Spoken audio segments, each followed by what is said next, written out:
I would say that within 2 weeks, maybe 3. ፕሬዚዳንት ዶናልድ ትራምፕ በቬንዙዌላ ላይ የተገበሩትን ወረራ በኢራን ላይ ቢፈጽሙትም ነገር ግን በአጭር ቀናት ላይ ያጠናቅቁት አልቻሉም።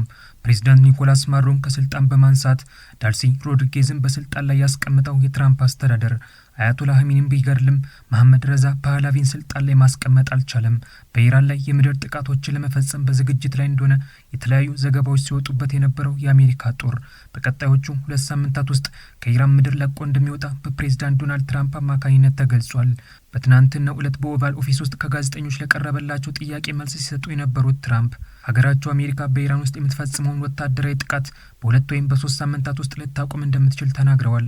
በኢራን ውስጥ የአገዛዝ ለውጥ ብቻ የማድረግ ግብ እንደሌላቸው የተናገሩት ትራምፕ ዋናው ዓላማቸው ኢራን የኒውክሌር ጦር መሳሪያ እንዳትታጠቅ ማድረግ እንደሆነም አሳውቀዋል። Regime change was not one of the things I had as a goal. I had one goal. They will have no nuclear weapon. And that goal has been attained. They will not have nuclear weapons. ግጭቱን ለማቆም ከኢራን ጋር የተሳካ ዲፕሎማሲያዊ ግንኙነት ያስፈልጋል ወይ ተብሎ የተጠየቁት ትራምፕ ኢራን ከእሳቸው ጋር ስምምነት ማድረግ እንደሌለባት ተናግረዋል። That will have a deal because they want to make a deal. They want to make a deal more than I want to make a deal. ሆርሙዝ የባህር ወሽመጥን ለማስከፈት የአውሮፓ ሀገራቶችን እርዳታ ጠይቀው ያልተሳካላቸው ትራምፕ በአውሮፓ ሀገራቶች ላይ ትችታቸውን ሲያቀርቡ የነበረ ሲሆን እንደ እንግሊዝ ባሉ ሀገራቶች ላይ ትችታቸውንም ሲያቀርቡ ተስተውለዋል። በትናንትናው ዕለት በቱሪዝም ማህበራዊ ድረገጻቸው ላይ እንግሊዝን የተቹት የኢራቅ ወረራ ወዳጃቸውን የወረፉት ትራምፕ በድጋሚ በእንግሊዝ ላይ የሰላ ትችታቸውን አቅርበዋል።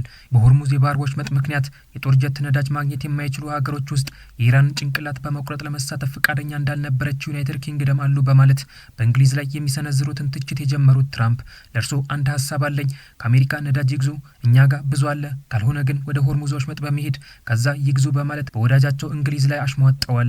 ለራሱ እንዴት መዋጋት እንደሚችሉ መማር መጀመር ይኖርቦታል።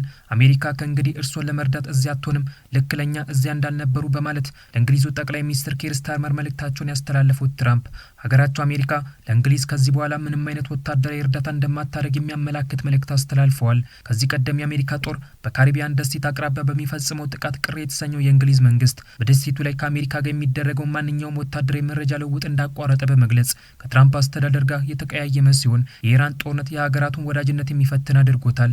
የሆርሙዝ የባህር ወሽመጥን ክፍት ለማድረግ ኃላፊነት ከአሜሪካ ይልቅ በሱ ላይ ለሚመኩ ሀገራቶች መሆን አለበት በማለት የተናገሩት ትራምፕ ወሽመጡን ለማስከፈት ምንም አይነት ምክንያት እንደሌላቸውም ተናግረዋል።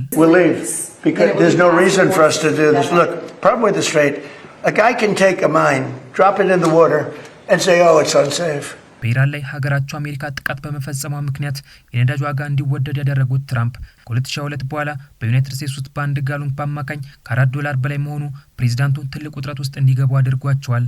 ፕሬዚዳንት ዶናልድ ትራምፕ ከኢራን ጦራቸው እንደሚያስወጡ ቢናገሩም ነገር ግን ጦራቸው ከእስራኤል ጎን በመሆን በኢራን ላይ በተለያዩ ቦታዎች ላይ ጥቃት ፈጽሟል። በአሜሪካና እስራኤል ጥቃት እየተፈጸመባት ያለችው ኢራን ከመጀመሪያዎቹ የጦርነቱ ቀናት ጋር ሲነጻጸር አነስተኛ ሚሳኤሎችን ወደ ጎረቤት ሀገራት እያስወነጨፈች እንደሆነ የተገለጸ ሲሆን በአየር መቃወሚያ ለመጥለፍ አስቸጋሪ የሆኑ ድሮኖችን ወደ ባህር ሰላጤው ሀገራት እያስወነጨፈች መሆኗም ተገልጿል። አንድ ወር ያስቆጠረው የኢራን አሜሪካና እስራኤል ጦርነት ከ3000 በላይ ሰዎችን ህይወት ሲቀጥፍ በሊባኖስና ኢራን የሚኖሩ በሚሊዮን የሚቆጠሩ ሰዎች ከቤት ንብረታቸው እንዲፈናቀሉ አድርጓቸዋል። በእስራኤልና አሜሪካ በትናንትናው ዕለት አዲስ ዙር ጥቃት የተፈጸመበት የኢራን አብዮት ጥበቃ ዘብ በቴህራን ላይ ለተሰነዘረው ጥቃት የበቀል እርምጃ እንደሚወስድ አስታውቋል። ጥቃቱን በክልል ውስጥ ያሉ የአሜሪካ ኩባንያዎችን ኢላማ እንደሚያደርግ ይፋ አድርጓል። በመካከለኛው ምስራቅ ድርጅቶቻቸውን የከፈቱት እንደ ጉግል፣ አፕል፣ ቴስላና ቦይንግ የመሳሰሉ ተቋማት ስጋት ውስጥ ወድቀዋል። አሜሪካ በኢራን ውስጥ የምድር ጥቃት እንደምትፈጽም ምልክት የሰጡት የአሜሪካ የጦር አዛዦች ሊቀመንበር ዳንኤል ኬን ማንኛውም ሊፈጸሙ የሚችሉ ጥቃቶች በተለያዩ የህግና የሰብአዊ ደረጃዎች እንደሚገመገሙና በሲቪሎች ላይ የሚደርሰውን አደጋ እንደሚመረምር አስታውቀዋል። አሜሪካ በኢራን ላይ የምድር ጥቃት እንደምትፈጽም በአንድ በኩል ቢገለጽም በሌላ በኩል ፕሬዚዳንት ዶናልድ ትራምፕ ከኢራን ምድር ጦራቸው እንደሚያስወጡ ሲናገሩ ቢያመሹም የኢራኑ የውጭ ጉዳይ ሚኒስትር አባስ አራግቺ ከዩናይትድ ስቴትስ ጋር መልእክት መለዋወጣቸውን አስታውቀዋል። ከዚህ ቀደም ከአሜሪካ ጋር ድርድር እያደረጉ እንዳልሆነ ሲያስታውቁ የነበሩት ፕሬዚዳንት ዶናልድ ትራምፕ የሚናገሩት ንግግር የቅጥፈት እንደሆነ ሲያስታውቁ የከረሙት አባስ አራግቺ ሀገራቸው ኢራን ከአሜሪካ ጋር እያደረገች ያለው ግንኙነት ቴህራን ከዋሽንግተን ጋር ድርድር ውስጥ ገብታለች ማለት እንዳልሆነና በኢራን ውስጥ ከማንኛውም ወገን ጋር ድርድር እየተደረገ እንደሆነ የሚነገረው ነገር እውነት አለመሆኑን አስታውቀዋል። We have received messages from the US. Some are direct, some are through some of our regional friends. And wherever it is necessary, we reply to these messages.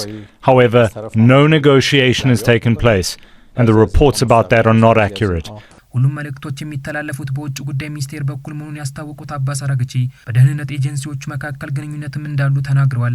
የውጭ ጉዳይ ሚኒስትሩ ከዚህ በተጨማሪ ከአሜሪካ ጋር የሚደረግ ድርድር ምንም አይነት ውጤት ያስገኛል ብለን አናምንም በማለት ገልጸው በሀገሪቷ ላይ ያላቸው እምነት ባዶ እንደሆነ ማስታውቀዋል። And so we do not have any faith that negotiations with the US will yield any results. The trust level is at zero. የኢራኑ ፕሬዝዳንት መሱድ ፔዜሽኪያንም ቢሆኑ ሀገራቸው ኢራን ከዋሽንግተን ጋር ባደረገቻቸው ድርድሮች ወቅት 2 ጊዜ ጥቃት እንደደረሰባት ገልጸው ዩናይትድ ስቴትስ በዲፕሎማሲ እንደማታምን መናገራቸውን አልጀዚራ ዘግቧል።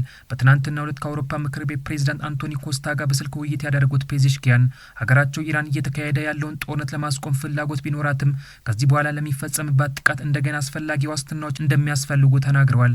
በሆርሙዝ የባህር ወሽመጥ ውስጥ መርከቦች በነጻነት ባለማለፋቸው ምክንያት ቅር የተሰኙ ሀገራቶች ከቴህራን ጋር ድርድር ጀምረዋል። የባህር ወሽመጡ የተዘጋው ከሀገራቸው ጋር ጦርነት እያደረጉ ባሉ የእስራኤልና አሜሪካ መርከቦች ላይ መሆኑን የኢራኑ የውጭ ጉዳይ ሚኒስትር አባስ አራግቺ አስታውቀዋል። ኢራን የሆርሙዝ የባህር ወሽመጥን በመዝጋቷ ክፉኛ የተበሳጩት የአረብ ሀገራቶች ከአሜሪካ ጋር በመሆን ወሽመጡን ለማስከፈት በዝግጅት ላይ መሆናቸው ተገልጿል።